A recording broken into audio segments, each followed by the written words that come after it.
வேத முதல் விண்ணோரும் மண்ணும் துதித்தாலும் ஓத புலவா ஒரு தோழன் தொண்டர் உளன் கோதில் குலத்தரந்தன் கோயிற் பினா பிள்ளைகால் ஏது அவன் ஊர் ஏது அவன் பேர் ஆர் உற்றார் ஆர் அயலார் ஏது அவனை பாடும் பரிசு ஏல்வோர் எம்பாவாய். எல்லாம் அல்ல செந்தமிழ் சொக்கநாத பெருமானுடைய திருவருளையும் தர்மயாதன குருமணிகளினுடைய குருவருளையும் சிந்திக்கின்றோம். அன்பர்களே, மார்கழி மாதத்தில் திருக்கோயில்கள் தோறும் சென்று வழிபாடு செய்தால் பல 100 மடங்கு பலன் பெருகி கிடைக்கும். அவ்வகையிலே கோயிலுக்கு செல்லுகின்றவர்கள் முதலில் அந்த கோயிலினுடைய வரலாறுகளை தெரிந்து கொள்ள வேண்டும்.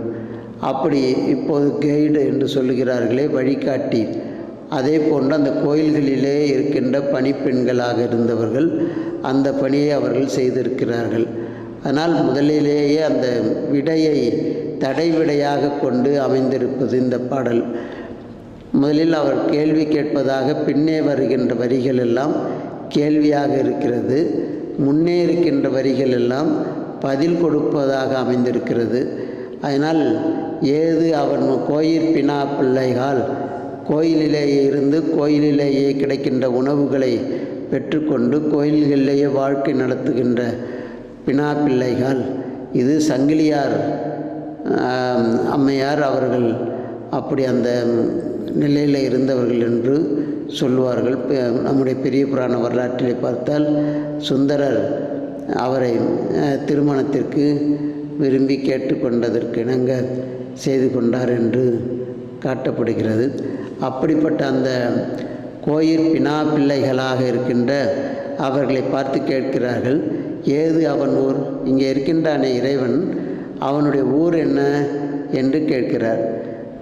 அடுத்த கேள்வியாக ஏது அவன் பேர், அவனுக்கு என்ன பேர், ஏது அவன் ஊர், அவனுக்கு ஏது ஊர், எல்லா ஊரும் அவன் ஊர் தான், 6 ஊரே ஊர் அப்படின்னு. ஒவ்வொரு ஊர் பதிகத்திலேயும் பார்த்தால் அந்தந்த ஊரன் என்று சொல்வார்கள். நந்தமர் ஊரன் என்றான் நொடித்தான் மலை, ஊரன் என்றே அவருக்கு ஒரு பேரும் கூட இருந்திருக்கிறது. ஆனால் ஊர், எந்த ஊர், ஏது அவன் பேர், அவனுக்கு என்ன, ஓர் நாமம் ஓருருவம் இல்லாருக்கு 1000 திருநாமம் பாடி தெல்லேனம் கொட்டாமோ என்று சொல்லுவார் பின்னே. அதனால் ஏது அவன் பேர், ஆர் உற்றார், சாமிக்கு யார் சொந்தக்காரங்க, அவருக்கு யார், அவருக்கே ஒன்றும் கிடையாது, தாயிமிலி தந்தையிலி தாந்தனியன் ஆனேடி என்று பின்னே சொல்லுகிறார். அதனால் அவனுக்கு அவன் ஒருவனாகத்தான் இருக்கிறான். அதனால் அவனுக்கு தாய் இல்லை. ஏன்னா பிறப்பதற்கு தாயார் கருவிற்றிலே அவன் தோன்றவில்லை, தந்தையார் வித்திலே அவன் கருவின்றி நின்ற கருவாயருளே உருவினி நின்ற உருவாய் என்று ஞானசம்பந்த பிள்ளையார் திட்டையிலே சொல்லுகின்றார். ஆகவே யார் உற்றார், உற்றார் யார் உளரோ உயிர் கொண்டு போகும்பொழுது குற்றாலத்துறை கூத்த நல்லா, நமக்கு உற்றார் யார் உளரோ என்று கேட்டார். நமக்கு உற்றார் உறவினர்கள் எல்லாம் வீடு மறை மனைவி, வீதி வரை பிள்ளை, காடு வரை யாரோ என்று சொல்லுவது போல ஒவ்வொருவரும் ஒவ்வொரு நிலையிலே நின்று விடுவார்கள். ஆனால் இறைவன் மட்டும்தான் நம்மோடு கடைசி வரைக்கும் இருப்பான். அதனால்தான் தொடர்ந்து நின்ற எம் தாயானை என்று அப்பர் பெருமான் சொன்னார். ஆகையினால் அந்த இறைவனுக்கு உற்றார் யார் உளர், ஆர் அயலார், அவனுக்கு யார் வேண்டாதவர்கள், அவனுக்கு எல்லாரும் வேண்டியவர்களான். என வேண்டுதல் வேண்டாமையிலானடி என்று சொல்லுவார். அதனால் விருப்பு வெறுப்பு இல்லாதவன் இறைவன். அவனை திட்டினாலும் அவர்களுக்கு பலன் கொடுப்பான், வாழ்த்தினாலும் அதே பலன் தான் கொடுப்பார்.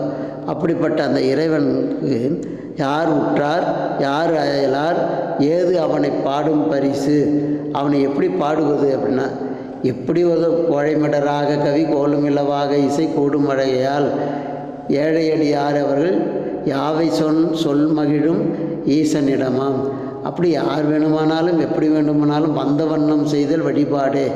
அதனால் எப்படி பாடுகிறோமோ எப்படி பேசுகிறோமோ அதையெல்லாமும் இறைவன் ஏற்றுக்கொள்கிறான். இது ஒரு தடையாக கேள்வியாக அமைகிறது.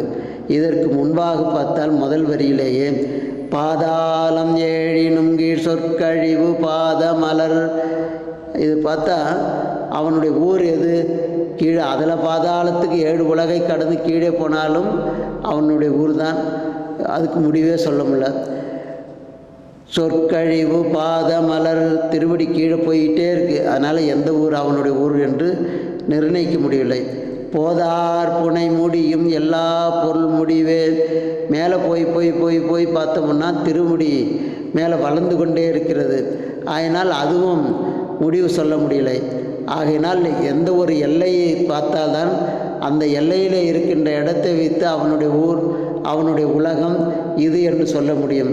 ஆகையினால் எல்லாம் கடந்த நிலையில் இருப்பதினால் ஏது அவன் ஊர் என்று கேட்பதற்கு அதுவே விடையே தடையே விடையாக அமைகிறது. பேதை ஒருபால், அம்மை ஒரு பக்கமாக இருக்கிறார். திருமேனி ஒன்றல்லன், அவனுக்கு திருமேனிங்கிறது ஒன்றும் இல்லை. ஆனால் தான் குமரகுருபரர் கலம்பகத்திலே பாடுகின்ற போது அம்மானாய் பதிகத்தில் அவர் அம்மானை இதில் சொல்லுகிறார். காயம் இருவருக்கும் காயம் ஏது அம்மானை, ஆனாலும் காயமில்லை பாடுதுங்கால் அம்மானா என்று சொல்வார். அங்கம் வெட்டி இரு கூறாவதேன் அம்மானை, அங்கத்தை பாதியாக வெட்டின பிறகு வெட்டினால் ஒரு பக்கம் அம்மை பாகம் ஒரு பக்கம் இறைவனுடைய பாகம்.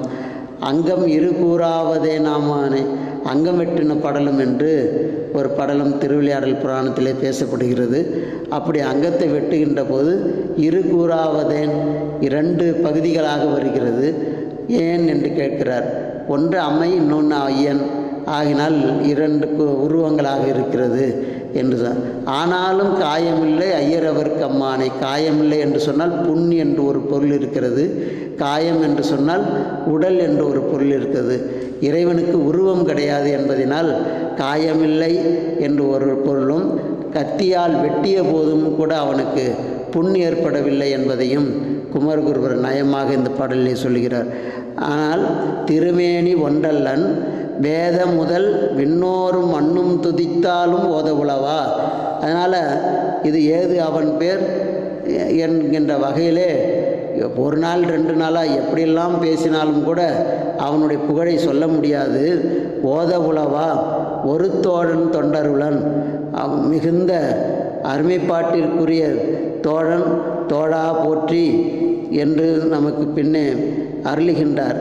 ஆகவே விரும்பி நின்ற அடியார்களினுடைய பாங்கனுமாக இறைவன் இருக்கின்ற காரணத்தினே தோழனமாய் என்று சொன்னார். ஒரு தோழன் தொண்டருளன், யார் யாரெல்லாம் அன்பனாக இருக்கின்றார்களோ தோழனாக இருக்கின்றார். என் சுந்தரமூர்த்தி நாயனாரே இறைவனுக்கு நம்மை தோழமையாய் தந்தோம் என்று சொல்லுவார். அப்படி தொண்டருளன் கோதில் குலத்தரந்தன் கோயில் பினா பிள்ளைகள். இப்படி கோயிலிலே இருக்கின்ற பெண்களே இந்த கேள்விகளுக்கெல்லாம் விடை சொல்லுங்கள் என்று கேட்பது போன்று அமைந்திருக்கிறது இந்த பாடல். அதனால் ஒரு கோயிலுக்கு சென்றால் அந்த கோயிலினுடைய தல வரலாறுகள், இறைவனுடைய திருநாமம், அம்மையினுடைய திருநாமம், அந்த கோயில் இருந்த சூழல், அந்த கோயிலினுடைய பழமை, இவற்றை பற்றி